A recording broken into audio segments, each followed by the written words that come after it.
In this problem, they want us to find the exact value, so no rounding. If you think about 5/4 pi, where that is, we have pi over 4, 2 pi over 4, which is pi over 2, 3 pi over 4, 4 pi over 4, which is 1 pi, and then 5 pi over 4. So to get down here, we would need to go over into the negatives and down, which is negative. And remember, the fourths are always square root 2 over 2, square root 2 over 2, or they're negatives. So the coordinates are negative square root 2 over 2 and negative square root 2 over 2. Of course, x corresponds with the cosine and y corresponds with the sine value. All right, what about pi over 2? To get up here on the unit circle, we would go over 0 up 1. So the coordinates are 0, 1, and so the sine value here is 1. So we're just going to substitute those in. Sine of 5 pi over 4 is negative square root 2 over 2, and sine squared just means we're multiplying it by itself, the sine of pi over 2, which is 1 times 1, or 1. So our final answer here is just going to be negative square root 2 divided by 2. We don't want to round that because then it wouldn't be an exact value.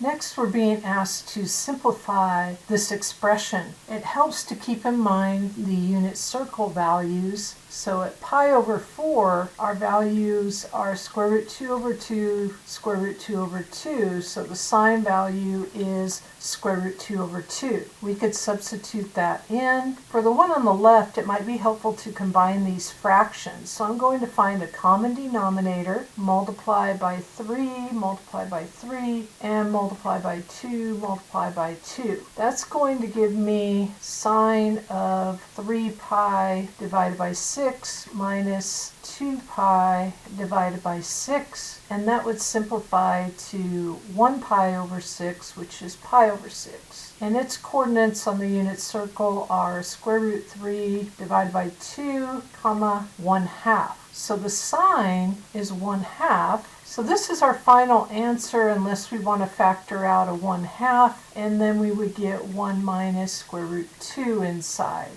This problem also wants us to find the exact value for cotangent negative pi over 3. So where is negative pi over 3? Remember, negative rotations go downward. Since pi over 3 would be about here in the positive, then it would be just a reflection over the x-axis. So what are the coordinates at pi over 3? It would be 1/2 comma square root 3 divided by 2. So in this case, it'd be 1/2 negative square root 3 divided by 2. But they want us to find the cotangent of that, which is basically x divided by y. The x coordinate here is 1/2. The y coordinate is negative square root 3 divided by 2. And since division is multiplying by the reciprocal, we can multiply by the reciprocal, and we would get negative, if we brought it to the numerator, the negative in the denominator, 1 over square root 3. But we're not allowed to leave a square root in the denominator of a fraction, so we will multiply by that same square root divided by itself, and we would get negative square root 3 divided by square root 9, which is 3. So final answer is negative square root 3 divided by 3. Thanks for watching this video. Please subscribe for more math tips.